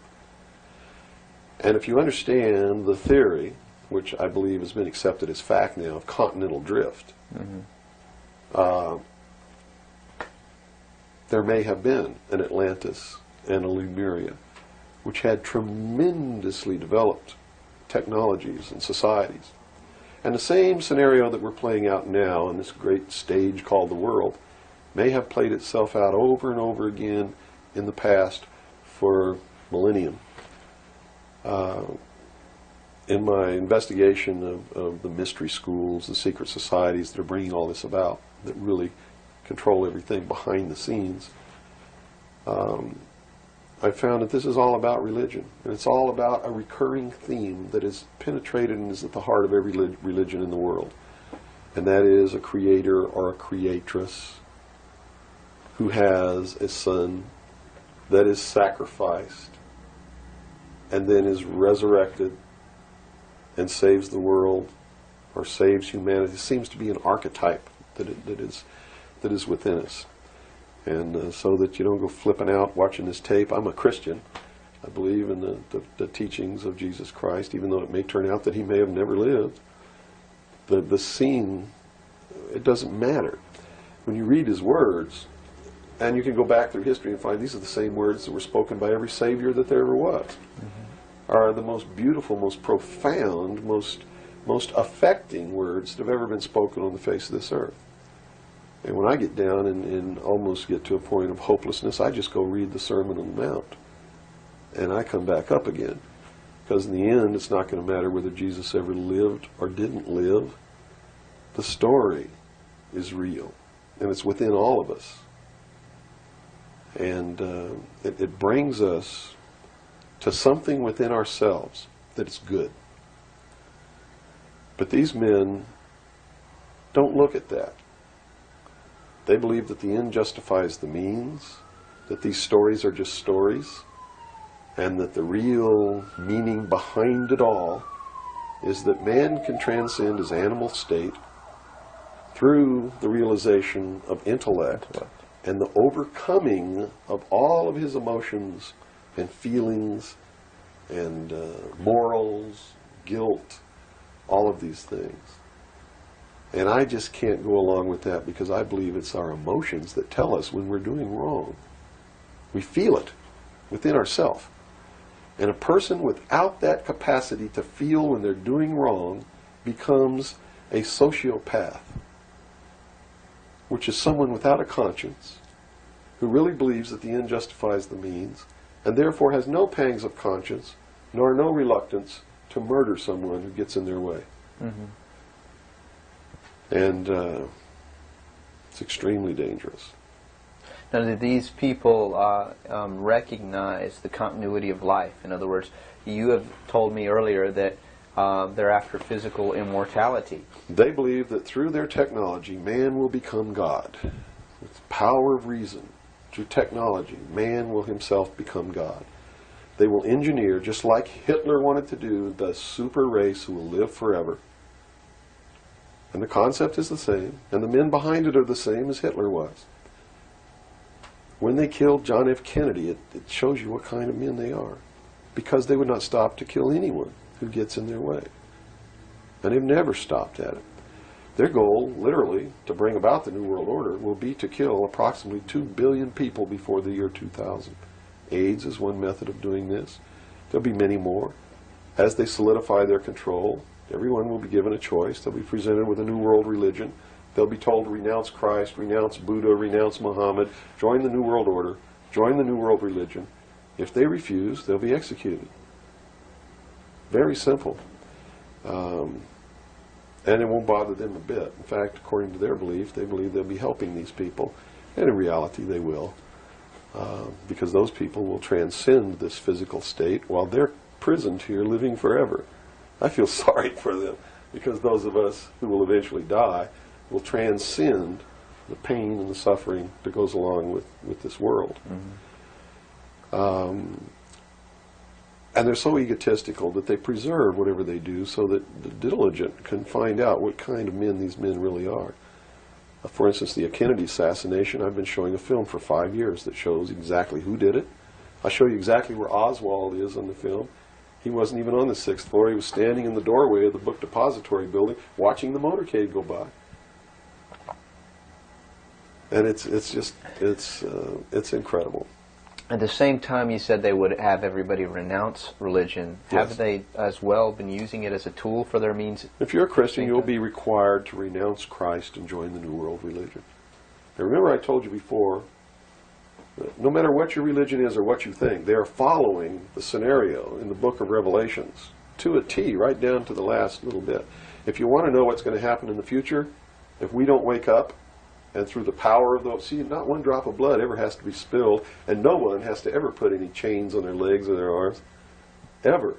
If people just wake up and exercise what was given to us in our Constitution, the power of the vote, while we still have that power.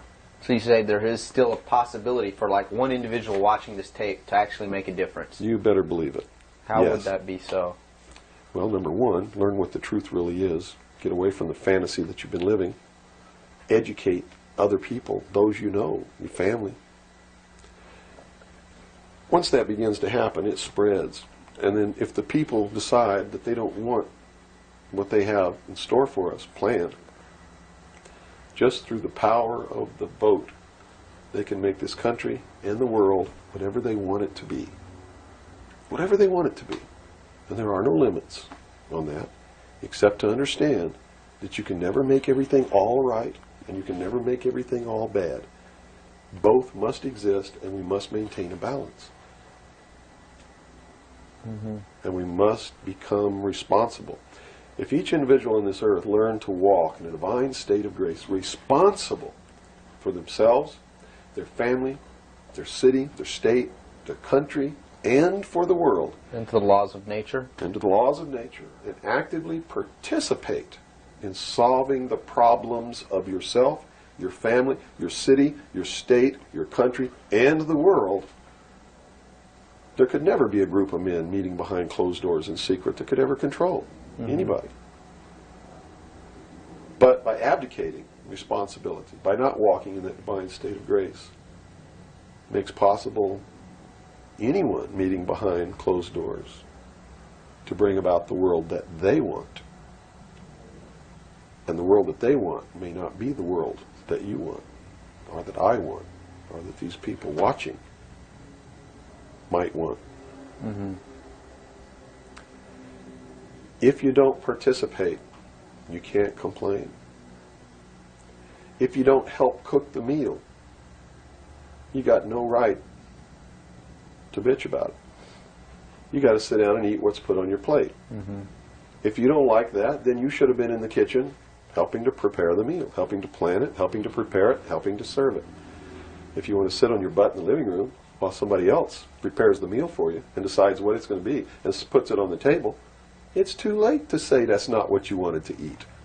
It's too late to say it's not cooked the way you wanted it to cook. Well, that's very simple to understand. And That's right. You got to eat it because you have to eat to live. And I think that anybody can understand the meaning behind that little story. Okay, let's take a step back to the Kennedy thing now. So This is all about the Kennedy. well, yeah, it is. But just specifically about, once again, I want to bring up the film as well. Another thing that came to my mind when I viewed it is that the two Secret Service men, the driver and the person sitting next to him in the front, regardless of what they claim happened, obviously did not operate in a way that you were trained as a Secret Serviceman to protect the president. Shouldn't they have just driven that car right out of there, and the other guy should have done something to protect or look for who's shooting? You know, it just didn't seem to make any sense. How would the Warren Commission not? They didn't see the film, so I guess they didn't no one see was the wrong. film by design, because if they saw the film, they'd have to be responsible for the decision that they made that Lee Harvey Oswald was a lone assassin. Okay. So I think they didn't see the film on purpose because they didn't want to have to be responsible for saying, Making hey, that look, decision. the driver did it, you know. They didn't want to make that decision. And in a letter that Lyndon Johnson wrote to the Warren Commission, he specifically said in the letter, you must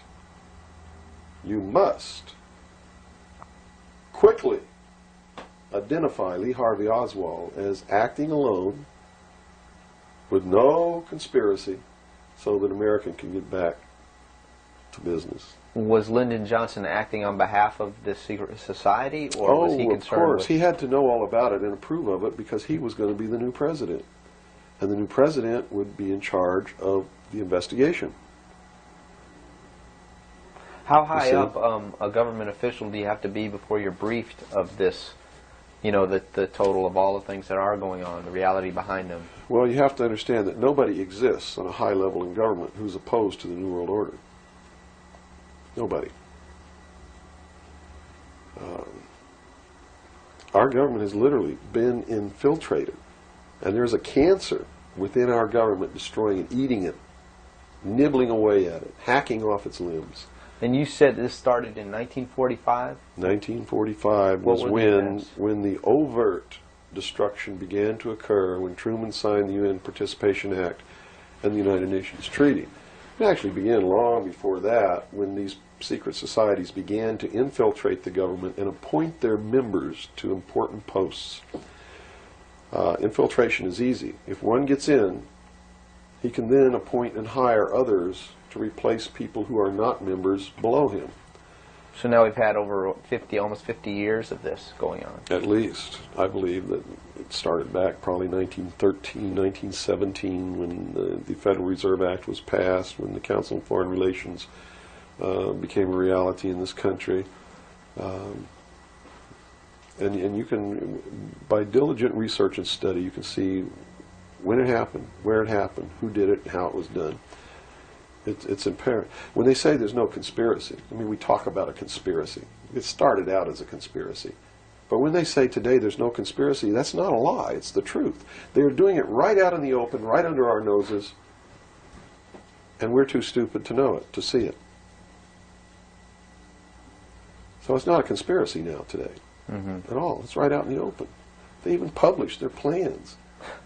I mean, here Carter appointed Zbigniew Brzezinski as the National Security Advisor, who just wrote a book before he was appointed, declaring himself a Marxist. I mean, you read that book, this man believes in Marxism. This man is a socialist. Not only a socialist, he's an international socialist. He's a globalist. His goal, stated in his book, is to destroy the sovereignty of nations and bring about a one-world Marxist government. Now, the Carter administration was one extreme, and then we came into the Reagan administration, yet nothing changed. Nothing changed. What you're saying is that no matter what the political leanings, they seem to be playing the same game. As long as you're playing their game, it doesn't matter who you vote for, who you put in office. They all belong to the other side. They're in the pockets of the Illuminati. When you quit electing professional politicians, when you quit electing the guy who looks nice on television because he speaks good and he looks like the guy you wanted to marry or something like that, you're playing right into their hands. You know, they made it so impossible for another Abraham Lincoln to get elected to the office of president that it's a wonder that we even have a chance at all. We need to send people to Congress and to government who are going to clean house. Kick all the members of secret societies out of the bureaucracy. Lock them up. Try them for treason.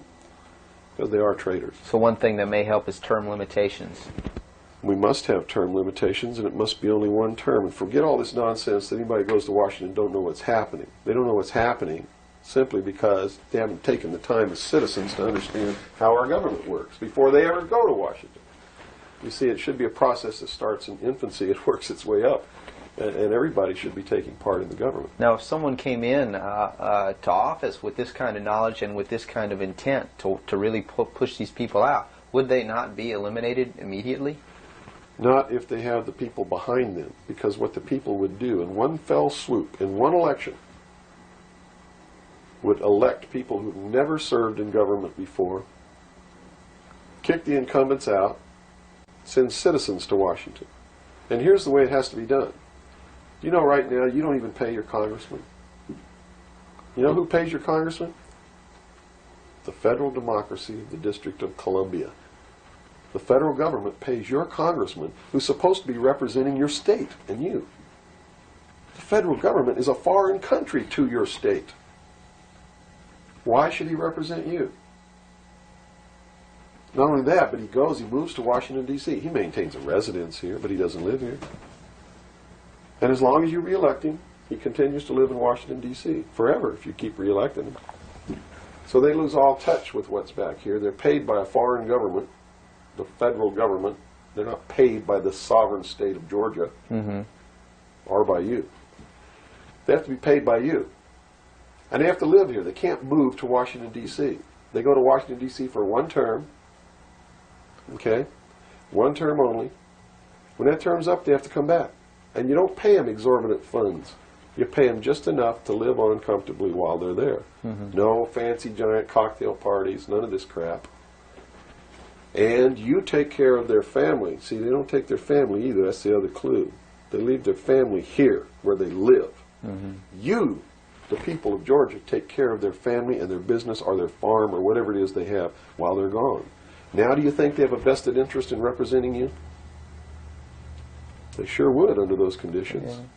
But under the conditions they go under now, they have no interest whatsoever in taking care of you.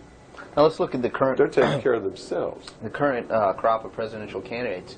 Is there anybody even running that represents something that we're talking about here? No, all of them are New World people. Tsongas, in his book, even everything that he's written touts the New World Order. All of it, right for Tsongas's literature. You're going to see New World Order, New World Order, New World Order, New World Order.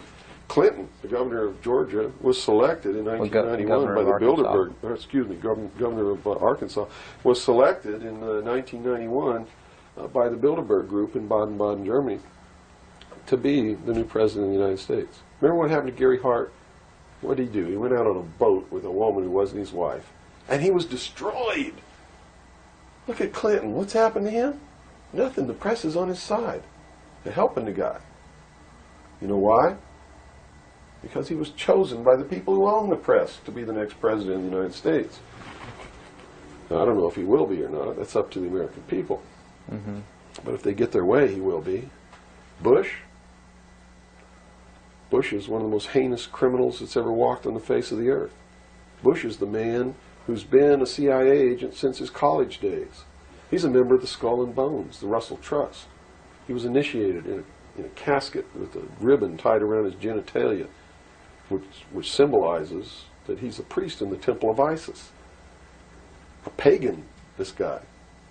This man is a member of the mystery schools. Well, he has the outward appearance of a good Christian, church-going Christian, no? They do whatever they have to be approved by the people, but in secret, they're not at all.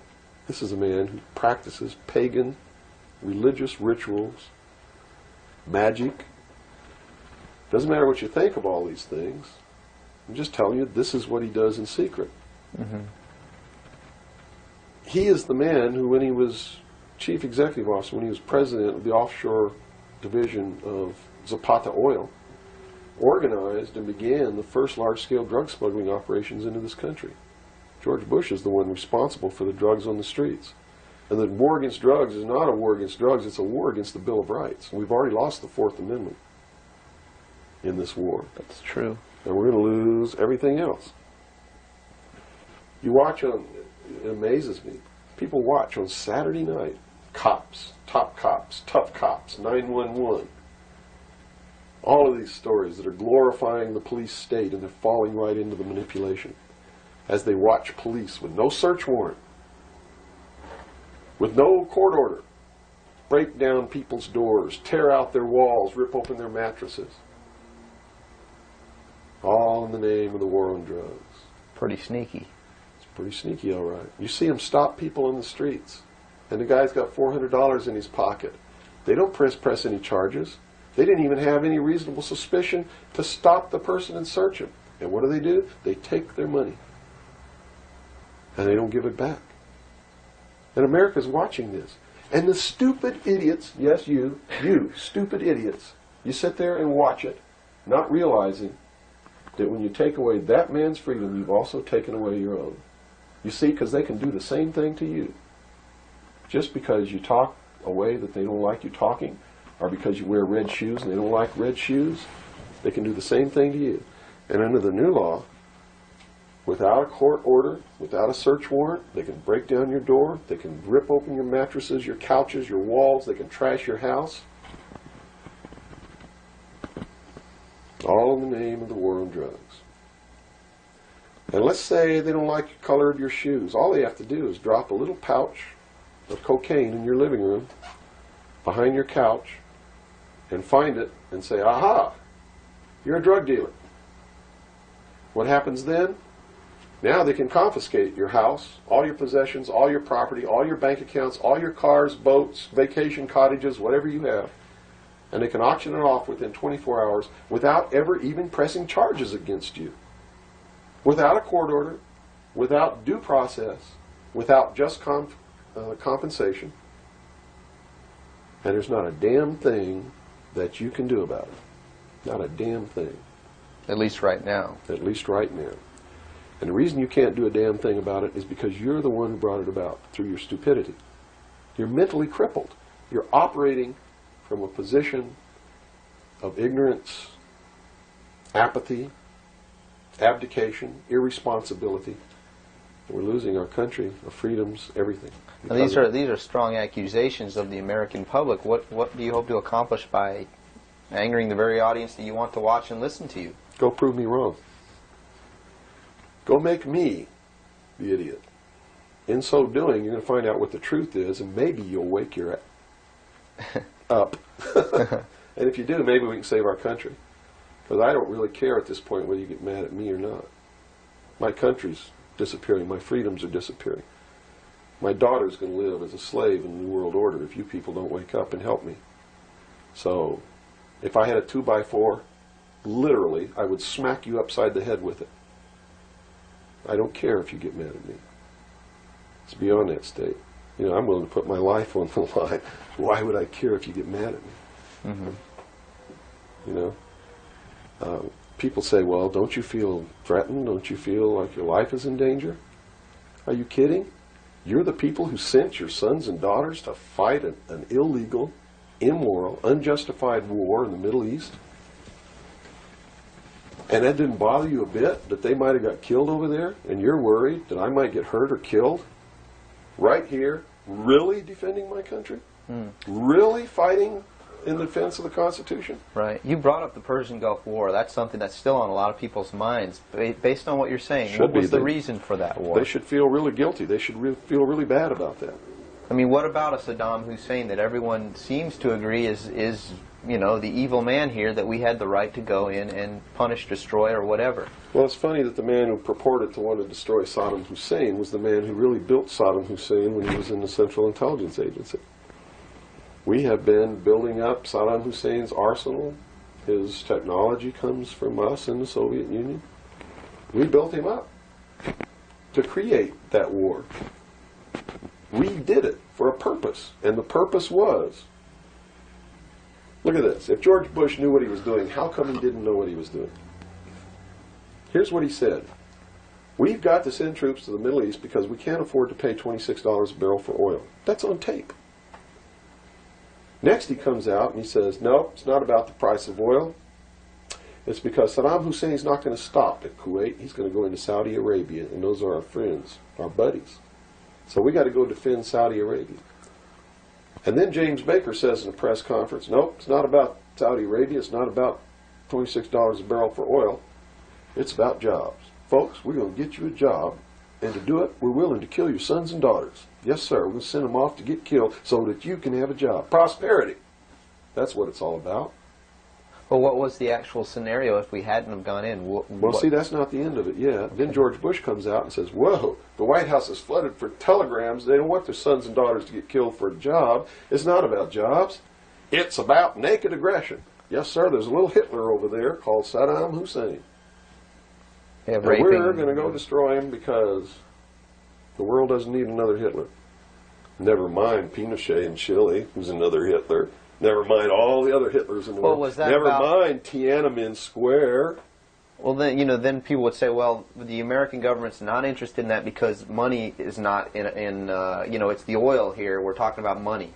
No. So you're saying it's not even that. No. They've been planning this war for years. In fact, Arco Press wrote a book about it. The name of the book is Rapid Deployment Forces. It was published in 1985. It names Kuwait as the country. It talks about Operation Bright Star, where they've been practicing the war every year since the early 80s. Sending troops over there practicing the war. Liberating Kuwait. It's even named in the book. The whole thing was spelled out years ago. What it was all about was to establish the New World Order. You see, because for the first time in the history of the world, it's established the legal international precedent that the United Nations could pass a resolution and send its police force to enforce that resolution, and that the member nations would have to pay for that action. And George Bush said it very clearly, but nobody was listening, when he said, no longer will any nation stand against a world united.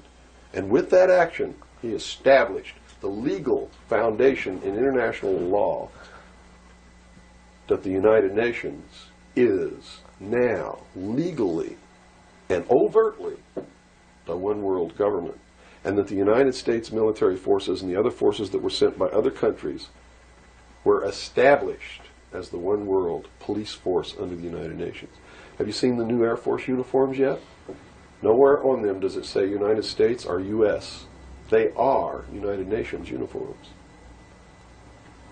Go look at them. What role in the Middle East, again, does Israel play in this? Israel was created as the instrument to bring about the Battle of Armageddon and the fulfillment of prophecy, a war that will be so terrible, where nuclear weapons will be used, so that the American citizens and the other people in the world will get down on their knees and beg for no more war. And what is the answer to that? They're going to be told the only way we can guarantee no more war is if we destroy the sovereignty of nations and we come together as one humanity in a one world government. Right. Now I'm telling you, unless the American people wake up and stop it, starting in about 1996, the Battle of Armageddon will become a reality. Not because two nations got mad at each other and decided to fight, and that's why Saddam Hussein was not destroyed. He will be the instrument that will bring that to pass. Right. Yeah, they purposely did not go in and do that. Saddam Hussein will be portrayed as the Antichrist. Babylon is in Iraq. Read the book of Revelations. Whether you believe in the book or not, read it, because the men who are bringing this about are using it as their script. Well, the UN did indeed charter Israel as a sovereign nation. They were the ones who created this state. That is correct. It was really created by Great Britain and the United States, with the United States being the major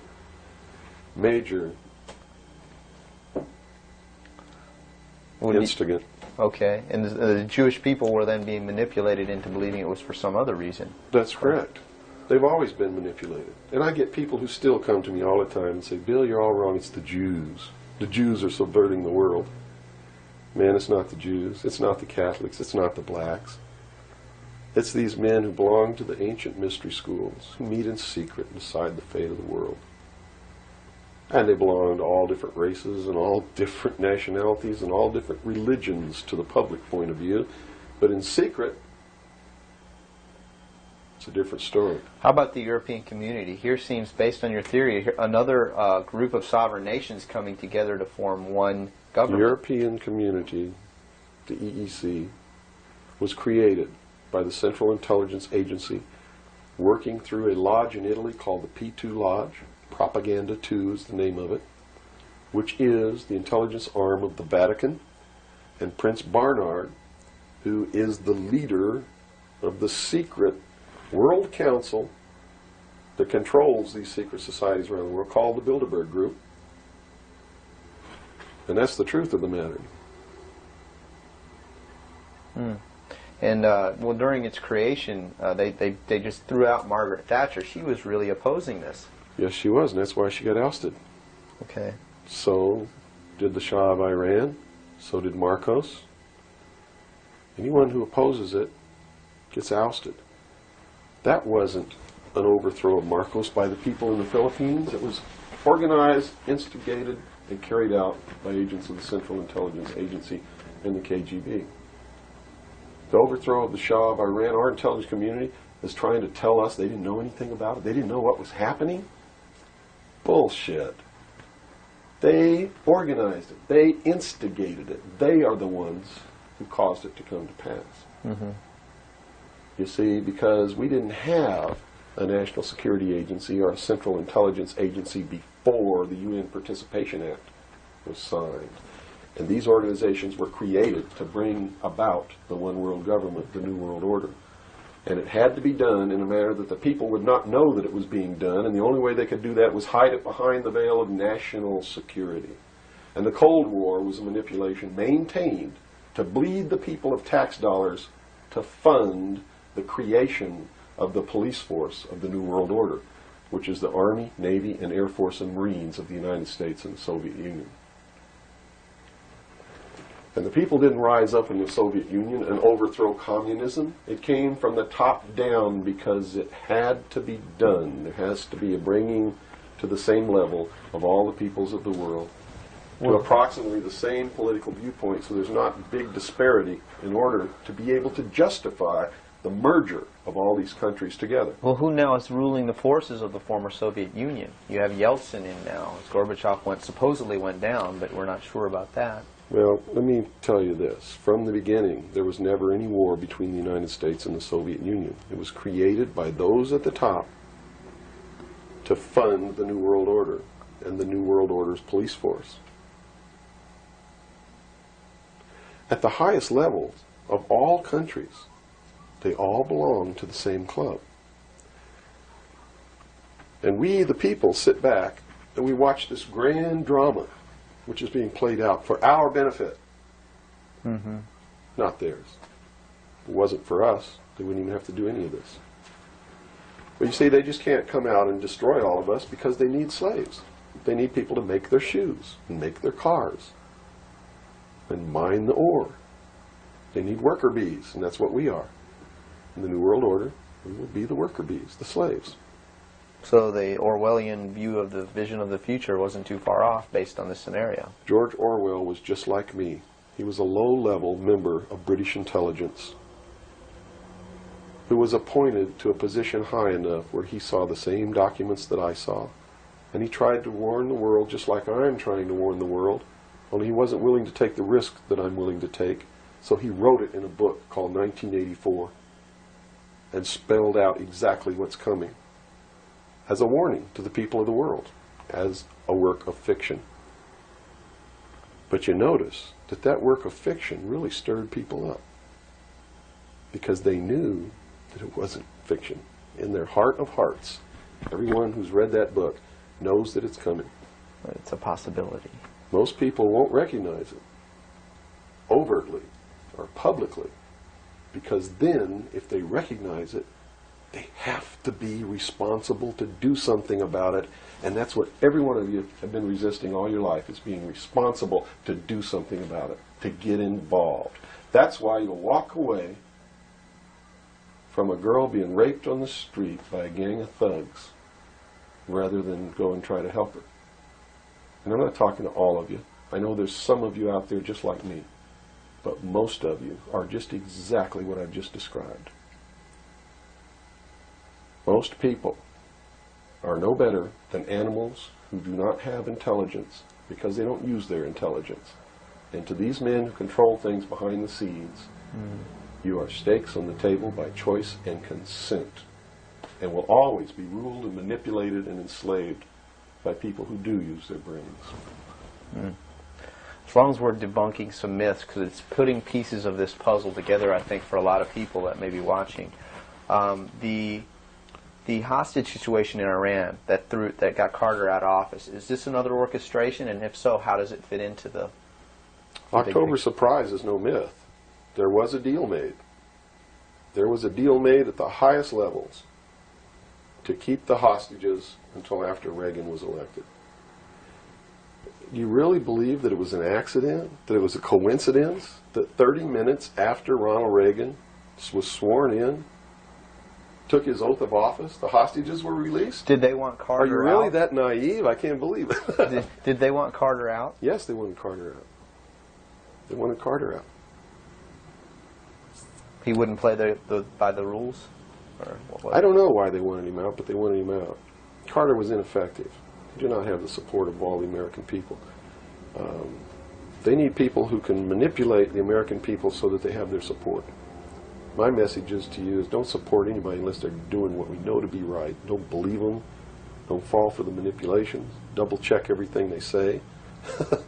And that means you can't rely on the media as it is today either. Oh, of course not. All the media in this country, radio, television, and print, is all owned by 5 corporations. All of these corporations that own the media are owned and controlled, and members of the Council on Foreign Relations sit on their board of directors. Can you name those 5 corporations? Is that... Not off the top of my head. Okay. I could try, but I don't want to take a chance on being inaccurate. But you can trace that yourself. Okay. Remember, if you go down and you trace the ownership of a station or a newspaper, and you get to a corporation, remember that somebody owns that corporation, and it's usually another corporation. But when you trace the interlocking of all these things, when you get to the top, there's 5.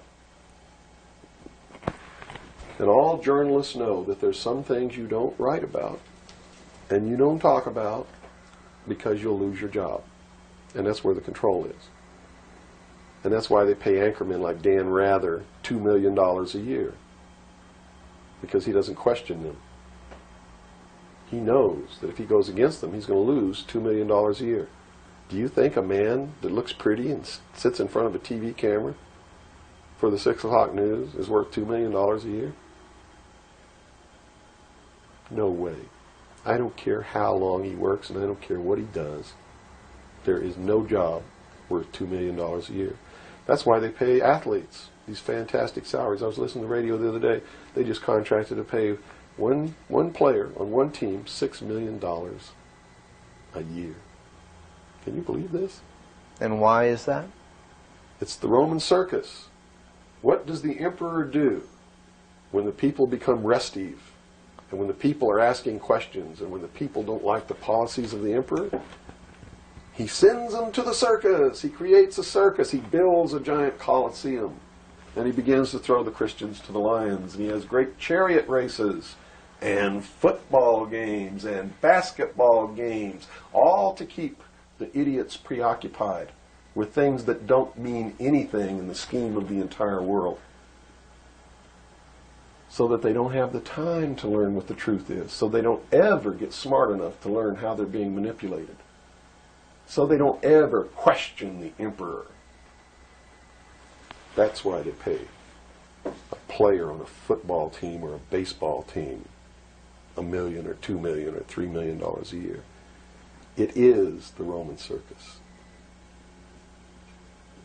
I know men who don't know anything in the world except who plays third base for the Mets, and they think that's a great accomplishment. And they meet and pat each other on the back and bond and go have cocktails and talk about what this guy that plays third base for the Mets did in last night's game. It's sad. It's really sad. Is there any room in a kind of society where these manipulations are not taking place for this type of entertainment, or any type of entertainment at all? If people understand that a game is a game, if people understand that nobody, no matter what they do, is worth paying $2 or $3 million a year for, people should be able to get rich if they want to, by the sweat of their individual labor. Okay? By going out and doing something for the world. Not by taking people's minds away from the emperor. It's a game. Football's a game. Football's a game. But let me tell you something. When 150 of the most powerful men and women in the world can meet in secret in Baden-Baden, Germany, and plot the fate of billions, and nobody even cares about it, but 6 football players go to lunch together, and it's in the headlines across the country, you have a reflection of the society in which that exists. And it is a sick society that is doomed to self-destruction. So based on that scenario, there's some truth into what these men are looking at. Absolutely, and that's what makes me so sick, is that I'm trying to wake up a people who on a daily basis are proving the ones that I'm warning them about to be right. Well, so that even though a minority, there are people out there that you recognize are awake to this, if they don't do something about it, they will lose that ability to be free in that way. That's correct. Whether they might think, well, I don't need to worry about it because I know what I know and I'm fine. That's It doesn't right. work that way. There's a connection here to everything. That is correct. That is absolutely correct. A nation of people who are willing to send their sons and daughters that they profess that they love to a foreign country to die, and they use the excuse to themselves that they're sending them off to defend our country, and they know damn well that's a lie, are doomed. It's funny, there's a parable, you said Ben Franklin earlier was even a part of this. Yes. A parable of Ben Franklin, I don't know if you're familiar with it. He paid too much for the whistle. He came up when he was a young boy. Are you familiar with that parable? No, go ahead. When he was a young boy, he was given an allowance, and you know it was a decent amount of allowance. And he was going to the store to get a toy. You know, he was very excited about that. And along the way, he met some boys who had this whistle. You know, and he saw that, and he saw the little boys blowing this whistle, and he thought, wow, the greatest whistle. This is the greatest toy. He really wanted this thing. Mm-hmm. So without asking, he gave all his money away, you know, to these boys for this whistle. And he went home, and sure enough, he got very bored with it, and he had no more money to buy something that was really, you know, worthwhile to him. Sure. And so from that point on, he had a saying that said, you know, don't pay too much for the whistle. And I think somehow that relates here. He's also the one, when the Constitutional Convention was finished, when they wrote the Constitution and signed it, when it had been signed, he walked out the doors. Someone outside, I forget who it was, I believe it was a reporter for one of the newspapers in the 13 colonies, asked him, he said, "What have you wrought, Ben?" Ben looked at him and he said, "A republic, if you can keep it."